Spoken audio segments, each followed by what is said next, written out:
everyone, welcome back to Conversites Behind the Data, the AI Journey podcast.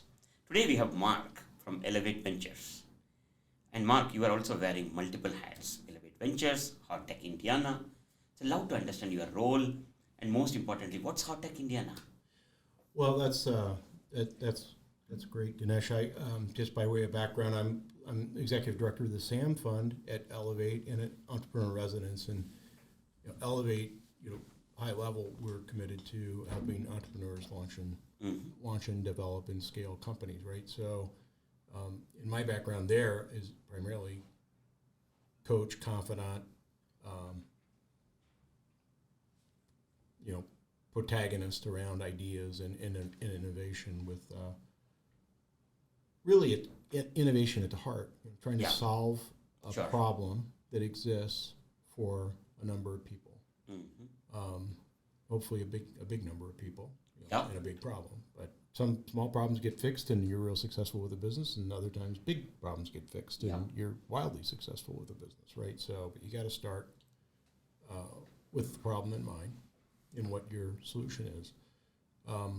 So in the last 3 months or 6 months or so, let's call it 6 months, Elevate has refocused its effort around really 4 principal verticals.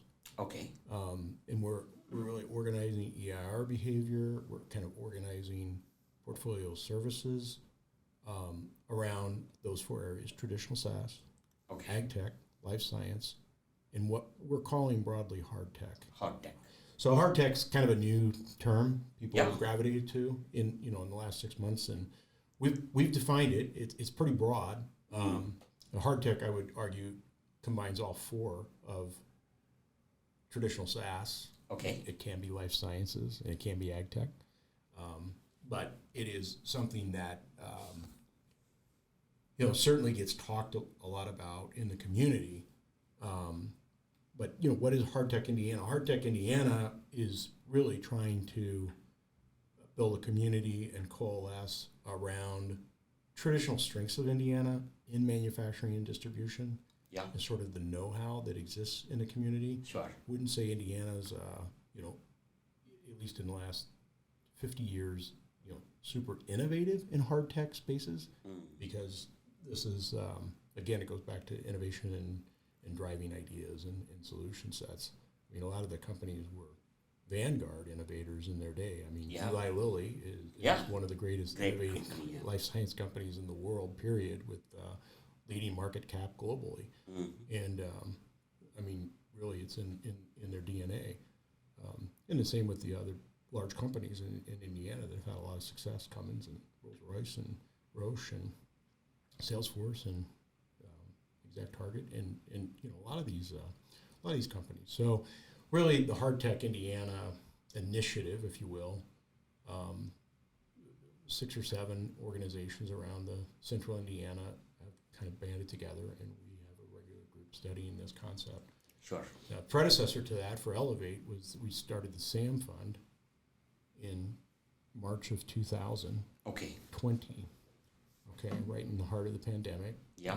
Right at the beginning, there was an opportunity to really develop what I call an Industry 4.0 fund, and now that is square in the area of Conversite, in that it's digitization of manufacturing and distribution technology.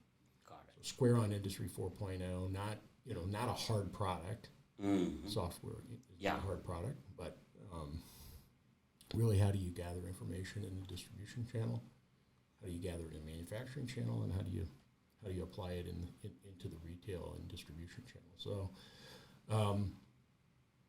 all of that, the big background for hard tech is to combine aspects of software with physical product that can be made in Indiana, or at least invented in Indiana, made anywhere, and build that segment of the economy.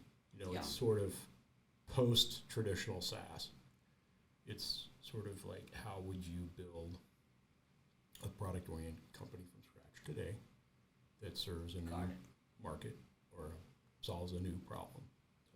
So in summary, it is any technology companies who are bringing this Industry 4.0 and manufacturing, distribution, that space. So is hard tech focused more on startups, or it's also helping identifying opportunities with the large enterprises like Lily you mentioned, that because the hard tech innovations could happen both sides, could be startup also to be on these enterprises, or are you connecting the two?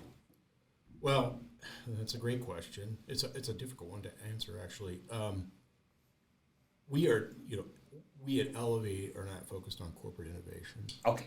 That's not something that we're programming. I mean, that because our stakeholders are really the state and federal government, and Sure. we're really interested in the larger community Oh, of yeah. businessmen.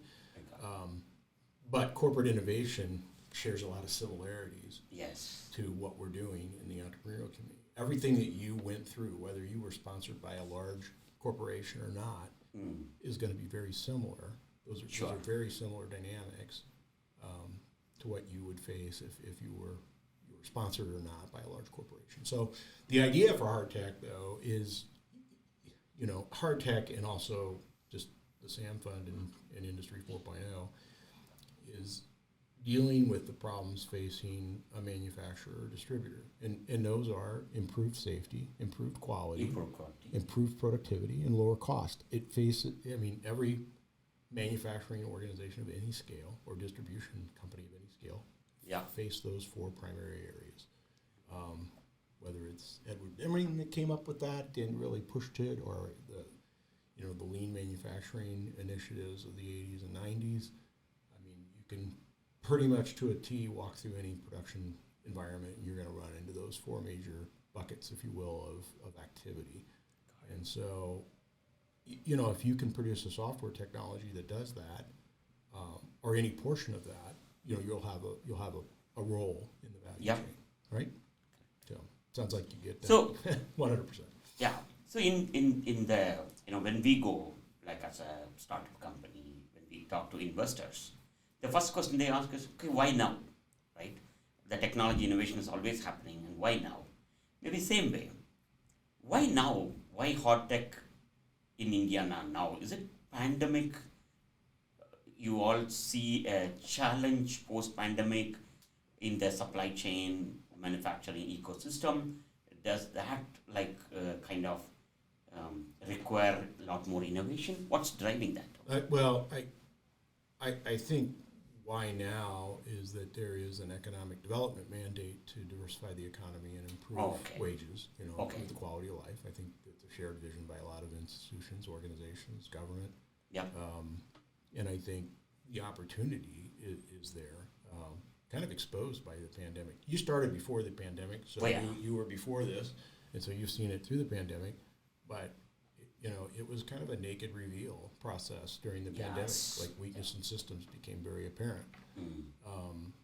And so there's an opportunity. We are in this, the center of the country. We have the Crossroads franchise, and we are a logistics hub for most of the manufactured product in the country, which is by far the largest economy still. Sure. And so it makes sense for Indiana to put their heads together, businesses, manufacturers, and others. And I think the hard tech idea also moves forward around the idea of first customer and how do you validate new ideas. And I think there are a good assortment of headquarters and thoughtful, innovative leaders in established businesses here that can lean into that conversation. Absolutely. And I think, this is a great place where we're sitting right now at 16 Tech to do that. So it's so exciting to see every day, the number of new warehouses and new constructions happening, throughout this, the city and the state. So now in hard tech, in terms of the technologies, you are meeting a lot of great startups. What are you finding? What's driving? Industry 4.0 is large, but within that, I know companies are applying robotics and a lot of telematics and AI and analytics.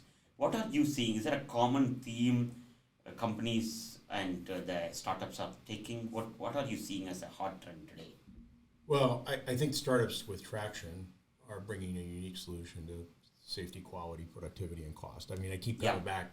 I'm a broken record when it comes to this kind of subject, just because while my first career was practicing law and private practice of law, my second career was really in engineered products and running engineered products companies at scale. And, it's the same thing. We're, and with a free trade background really creating quite a headwind for most American manufacturers. Sure. The pressure to produce more with less is a very real deal. And, you can ask any manufacturer how easy it is to make their margin, and they're going to say it's not easy at all. Yeah. And we're constantly having to reinvent supply chain, reinvent everything. And, the pandemic just made all that vulnerability just jump right out. I mean, you think about, early on in the pandemic, we saw how hard it became to buy a car. And then, there were all the reports about, Ford's missing these chips and GM's missing these chips, and it was all chip, which is, an import item. Yeah. And that, you would think, how can you miss a chip? That's pretty pivotal. It's kind of like, tires and that's a transmission. key. So maybe it's not an A item anymore in a car, but it's certainly a B item. And then and then later on, as the pandemic kind of ground on, you read stories about Ford not being able to ship trucks because they didn't have circle ovals, the blue oval. Yes. And you're like, that's a D item. It's like insignificant cost. Yeah, you can have more. And they can't ship without it. And Yeah. like, wow. Yes. Okay, so we must have supply chain issues, and that's a normal conclusion. So the people are aware of it, and I think supply chain leaders and executive management are very aware of it, and especially when their supply chain team tells them they can't ship a car because they don't have a logo for their vehicle. Well, yeah. Just getting that from the press, I don't know how true it is. I don't have any inside info from. See, when we look at the Industry 4.0, and Indiana, we have a mix of companies, right? We have large enterprises, and then we have a lot of mid-market companies. So are you seeing a shift, like the technology adoption and Industry 4.0, the hunger or appetite to get into the new technology? Is it kind of common between large enterprises and mid-market, or do you see a trend with mid-market? Well, I think more businesses are willing to try new things. Okay. That I think is true today. Sure. And more people are interested in how to be most efficient from the beginning. Okay, yeah. As opposed to, Learning learning and trying to be internally. Can't do it all alone. I mean, everybody's got a lane, and if you're, it's hard to say, but, Indiana seems to do a good job keeping track of how much investment's going into its geography. Okay. And so I think when you look at the deals that are announced and you look at the investments the companies are making, a lot of it's going into the brains and guts of the organization. Nice. You walk into a warehouse today and it's not like it was 25 years ago. Oh, yeah. These are automated, highly automated, highly info-driven businesses, right? From the get-go. Oh, absolutely. From the design. And I mean, that's been a growth industry. The automation design business is a huge growth industry for the 25 years. It's just amazing. Yes. How many companies are active system integrators. Yeah. And it makes sense. But that raises the capital barriers too. So, there's always room for small innovators to come into that. The bigger the organization get, I think they suffer with their own bureaucracy, quite frankly. So moving quickly, sometimes, when they know what they want and where they're going, they can move extremely fast. But if it's not a proven path, if it's not de-risked, which there's risk in the startup community, so how do you convince a supply chain manager that they're going to put their job and career on the line for you? Well, that's a tough hill to climb, as you know. So this one curious question I always want to ask to get your perspective. What's AI for you? AI is really evolving quite a bit. I mean, is AI is good in your view? Oh, sure, yeah. Okay.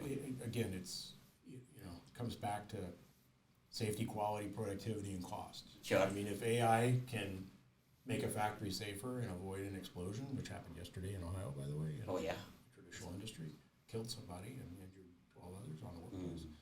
I mean, if we could snap our fingers and every factory has some sort of AI interface to help prevent an explosion from happening, I think we'd take that bet. I think every business owner, even the owners of that business, would say, absolutely, we would take that. We're not afraid of that technology.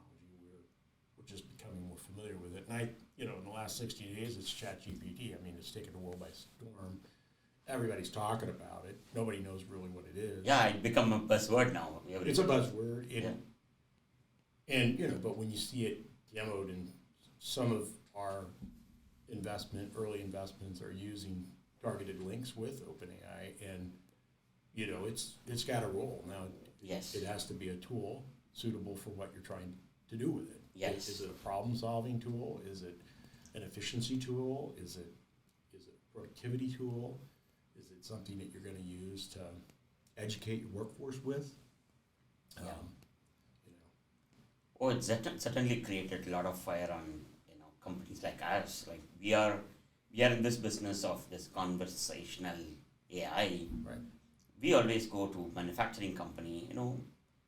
Every manufacturing company you go, they have data. It's like it's in their ERP system, their CRM systems, or like a lot in their Excel data. How do you make sense of that data? Like how do you convert that into some insights? And how are you deciding when to buy, how much to build, when to build? It's a math. The data is there. If you can mix that and get those signals out, it'll be so cool. We've been doing that, using our AI to recommend and interact with that data so easily with conversational. But in the last 3 months, with ChatGPT being known, we have a supply chain leader coming and asking us that, he want an AI system. He could just ask that, hey, how many sales orders are, waiting for fulfillment, and why is it waiting? Don't we have materials? And if the production orders are shortage, which vendor is delaying it, and when will they deliver? Like, just almost want to have an AI as an informative assistant, like just ask information and get insight. So ChatGPT is just an eye-opener in our view. I think hard tech innovative and hard tech initiatives will be so key to see how many other startups will pick up this idea and deliver what insight. So certainly excited. So your views on ChatGPT or AI in general, love to hear your views. Yeah, well, again, I mean, ChatGPT is just a great little consumer retail-facing portal, really, right? I mean, it's just a little bitty indication of what the future may hold, or the future probably does hold. And I think, again, as that initiative, I mean, there's publicly traded company, C3AI, that has been in the market in revenue with enterprise-wide AI. Yes. Optionality for generally larger companies for a couple of years now, but I think however the augmented algorithms and informed learning occurs within the machine, it's going to come down to figuring out what questions to ask. That's the future. Yes. And what questions to ask is very key thing. Yeah, what questions and how to frame the questions and what information, variables in the complexity of the question, how are you going to ask it? Yes. And what are you going to ask? And so that will change the way we learn. It will change the way, I guess Deming is famous for, building modern lean quality systems. But in Japanese industry, they pride them.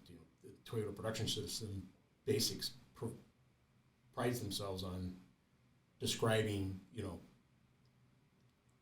we've only identified 50% of the waste in any system. Yes. So you can really put fresh eyes on any system. Any systems, yeah. And say, oh my God, we could really, depending on how we define our objective, we can eliminate a lot of waste. Yeah. And so they call it MUDA, and I guess that, that's pretty true when you look at all the different systems in the world, production systems, transportation systems. I mean, you think about what's behind, what AI can do for automobile transfer. Yes. In, moving people by bus and train and goods. I mean, it's mind-blowing, really, when you think about the waste. And, again, just pick the news. I mean, this derailment in Ohio, what a catastrophe for the rail line, for the community, the people who live in that community, not to mention everybody who, is getting their finger pointed at them right now. I mean, if AI can prevent, be on a sensor, if indeed the trail derailed because an axle broke, I mean, you're like, oh my gosh, a few $1,000 repair to a train should have prevented. I'm sure that data is captured somewhere. Exactly. I mean, I think, let's get after it. I think if you had a safety solution and a reliability solution and an IoT device, which is an AI-educated IoT device, I think my first call would have been in Norfolk Southern. The morning after that accident, I think you're going to have a receptive audience to their maintenance operations crew. Like, what happened? And I maybe use AI to problem solve, right? But then, maybe we just make things work better. And we eliminate failure and waste in our society, which is not a bad thing. Some people might view it as a risk to their jobs, but it really isn't. It's just going to create new opportunities elsewhere. So to your earlier point, the Industry 4.0 is all about connected devices, connected ecosystem, and a lot of data get captured. But, especially the sensor data, it's so difficult to, monitor and, by human, like just monitor is there anything going wrong. Because you have thousands of sensors and thousands of, moving vehicles or moving machines and operating machines. It's going to be, that's where the power of AI could come, that if the AI could analyze the data and alert you that, hey, I need your attention. It's going to happen, right? And instead of 1,000 points I need to monitor manually, the AI could at least narrow down to like 10. Then it's humanly possible and get that. You mentioned ChatGPT, and it is critical to know what questions to ask or how you need to ask. So we have some experience or some statistics to share on that. So we launched our product like almost 4 years back, and we've been monitoring, like you just ask questions and get answers. Right. But if I give this platform to 10 people in a company, you'll be surprised. 4 out of 10 will ask you a lot of questions to that AI. They are hungry. They are curious. Mm-hmm. The moment the AI give you answer, they're like ready with 2-3 questions more to ask. But there are other 6 or other 4 maybe. They don't know what to ask, or they don't want to start the conversation. So the way we address that is like more of a proactively let the AI start the conversation. See, today we all need news. We can go ask Google, give me the news, or we can go to Twitter, where it's feeding me some news. Right. Based on what you are searching, based on what I'm searching, based on each click. So what the approach we took now is, okay, the 4 people who are asking questions are great. Can we learn from those 4 people and provide insights for all the 10 and start the conversation, create that curiosity in them. That, hey, you have 5 products which are going to run out of stock and you're going to miss 18 production orders tomorrow. That's like, wow, why am I missing? Who are the vendors who are going to deliver that? Why are they delayed? So create that. So I don't know whether that could be another way to look at ChatGPT, that yes, you can ask questions, but then is there a way we can create that curiosity to ask better questions? That's kind of how we are solving that problem of how to ask questions. Yeah, and there's a lot of opportunity there, and it, you know, there is a dark side to all of this AI. Yeah. When you bring in, you know, the social demographics of it all, because, you know, that certain personality types and certain people are just more curious by nature than others, and Yeah. and that's just the way the world is. That's the way humanity is, and we're not gonna, you know, we don't necessarily want to reprogram all of humanity to learn how to integrate with an AI bot. But at the same time, I think it will challenge our legal structures and in a lot of cases, national sovereignty in 200 countries in the world, on how this technology is going to roll out and impact day to day. But when you look at the upside, I'm an optimist by nature, and I can point out the problems and things pretty easily. That I've been trained to do that, and I've done that pretty regularly in my professional career. But all with the purpose of making whatever we're trying to do better. And I think if you think about the upside to AI, we still drop a lot of babies that are being born in this country, which is hard to believe. And we tolerate a lot of failure. We tolerate disease, and we tolerate things that shorten people's lives. In ways that if we could just get our head around it and be somewhat smarter or better educated about it, we would be better as a human race. And I think most people want that. They're willing to trust that society at large will put this genie in the bottle where it needs to be put in. Yeah. But in a lot of ways, I mean, that's out. I mean, image recognition just alone in AI is just mind-boggling. The advancement in terms of safety, what all you could do. Unbelievable. Right. I mean, even my 8-year-old Audi has night vision and image recognition in it, and it can point out a deer or a human walking across the road. Yeah. And that's old technology. You put new algorithms and AI in place now, and you put in things like quantum computing coming down the pipe. That's another. This will change. This will be as an engineer would like to say, you might say, this will be a step function change in societal behavior, just because we can calculate so much more so fast in a lot of the problems we're having with some of the self-driving vehicles and automated recognition and this sort of thing. That will be it will be a distant memory, I think, pretty quickly. Yes. Once we break through the next level of computing. Yeah, I think as you said, AI has a lot of potential, but it's all really depends on which use case we are going to use and what's the outcome and how it can, reduce some of those failures or predict on the safety side, all that. So, I know we are going to do a lot more in the next couple of years, and we are going to hear and learn a lot more with AI and ChatGPT. And with that, we want to really wish the best for Indiana startups, hot tech innovators, and any final words for startups like Conversite and other startups in the hot tech innovative.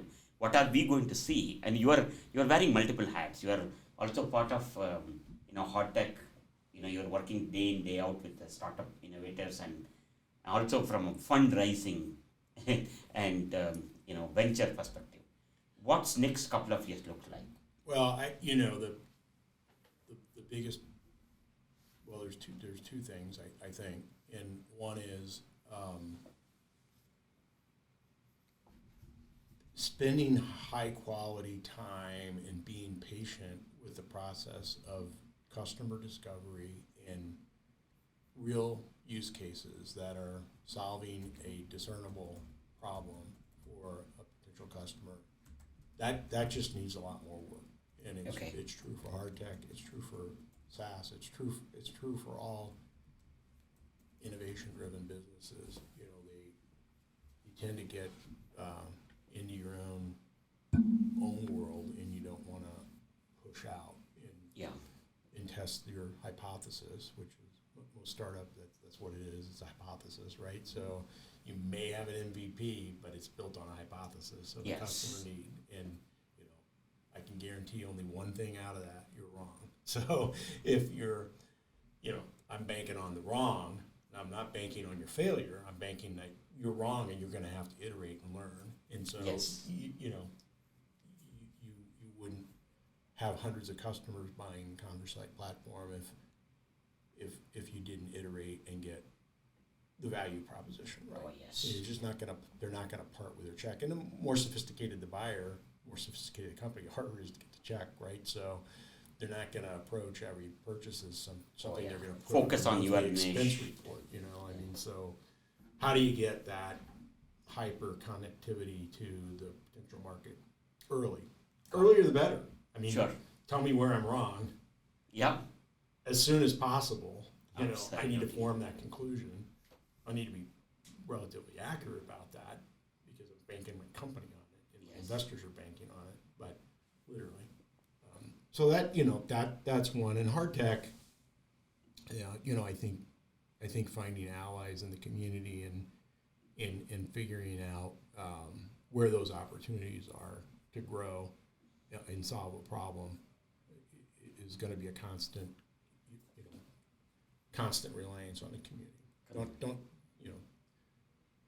never feel bad about asking for help. Yeah. And we have a huge community, big community. Yeah, and it's actually a strength of Indiana. I mean, yes. This Hoosier hospitality thing there's something to it. Mm-hmm. And, it's one of our strengths, and I've been to a lot of places in the world that don't have it. And so why not turn that community into the number one strength for helping a startup succeed? Great. That was great insights talking about Indiana, hard tech, and Industry 4.0, AI, and most interestingly, ChatGPT. So thanks. Love to have another conversation, maybe. For sure. I wouldn't. I don't know when this will be produced and distributed, but March 2nd we are having our first Hard Tech Indiana. Hard Tech Indiana, yeah. Event at 16 Tech. So just late in the afternoon for a couple hours. So if we can get this out and about, that would be helpful. And we would invite anybody who's interested in supporting or starting or investing in and helping the whole concept of innovation around Industry 4.0 and hard tech angles come out. Absolutely, yeah. We'll happy to add that link to registration for that event. So looking forward to that event, Hard Tech Indiana, learning and meeting other innovators in this space. Thank you, Mark. Thank you for your time. Thank you, Ganesh. Thank you all.